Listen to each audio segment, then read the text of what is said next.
That's why I'm so feared. That's why they feared me when I was in the ring. He was a monster. Those are the kind of guys you see in a nightmare, and you wonder, wake up, wake up, wake up, wake up. Because that's all I was an annihilator. That's all I was born for. Sweat, he hasn't done that tonight. I wonder if that's a change of plan. And now those days are gone. It's empty. I'm nothing. I'm working on being the art of humbleness. Can you believe in me? That's the reason why I'm crying, because I'm not that person no more. And I miss them.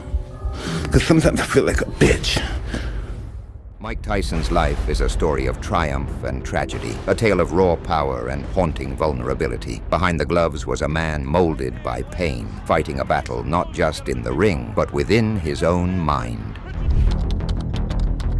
Mike Tyson was born on June 30th, 1966, in Brownsville, Brooklyn, a neighborhood characterized by poverty, violence, and hopelessness. His father abandoned the family when Tyson was an infant, leaving his mother, Lorna Mae Tyson, to raise him and his siblings on her own. Lorna struggled with alcoholism, and her parenting lacked warmth and affection. Tyson grew up feeling neglected and unloved, carrying that emotional weight into adulthood. As a child, Tyson was often bullied for his small size, lisp, and high-pitched voice. One particularly traumatic event occurred when a neighborhood boy killed one of Tyson's pet pigeons by chopping off its head. I was abused anyway a human being can be abused as a kid. This act of cruelty pushed Tyson to retaliate physically, sparking the beginning of his reliance on violence to protect himself. By the age of 13, Tyson had been arrested 38 times. Petty theft, street fights, and breaking into homes were regular parts of his life. His actions weren't just survival tactics. They were a reflection of the chaos he felt inside, a desperate attempt to make sense of a world that had offered him little kindness.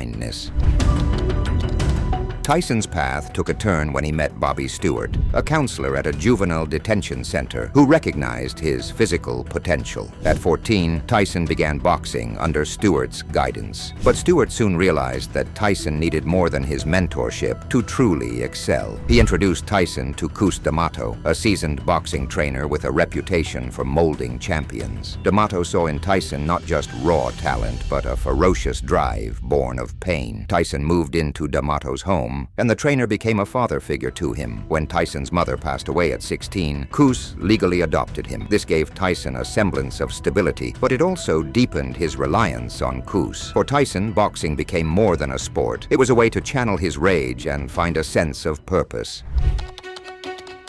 By the time he was 20, Tyson had become the youngest heavyweight champion in boxing history, defeating Trevor Berbick in a performance that showcased his explosive power. Tyson catches him with a right left hook, and he goes down! He goes down, he should... His dominance in the ring was unparalleled, earning him fame and fortune at an unprecedented speed. But Tyson lacked financial knowledge, and his newfound wealth became a source of reckless spending. He bought luxury cars, mansions, and even exotic animals, often on impulse. Tyson surrounded himself with people who enabled his extravagance rather than advising him wisely. This lack of financial discipline set the stage for his eventual financial downfall.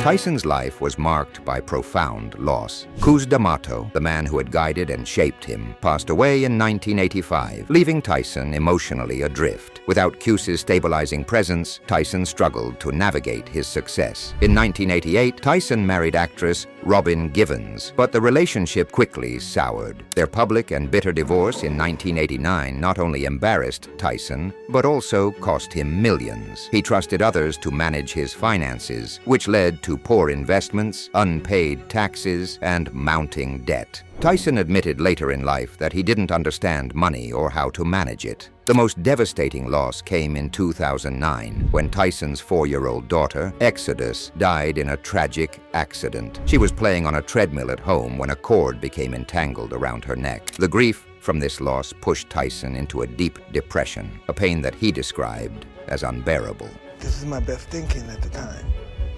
Get my gun, automatic, just like this, and you just go crazy.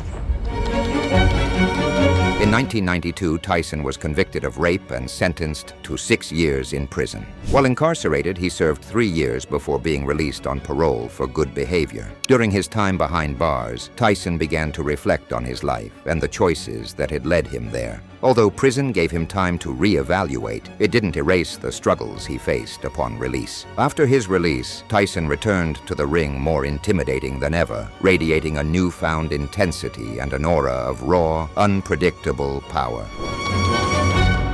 By the early 2000s, Tyson's financial troubles had reached a breaking point. Despite earning over $300 million during his career, Tyson filed for bankruptcy in 2003, citing debts of $23 million. Poor investments, legal fees, and a lavish lifestyle had drained his fortune. Tyson's lack of financial education, combined with exploitation by those around him, left him in financial ruin.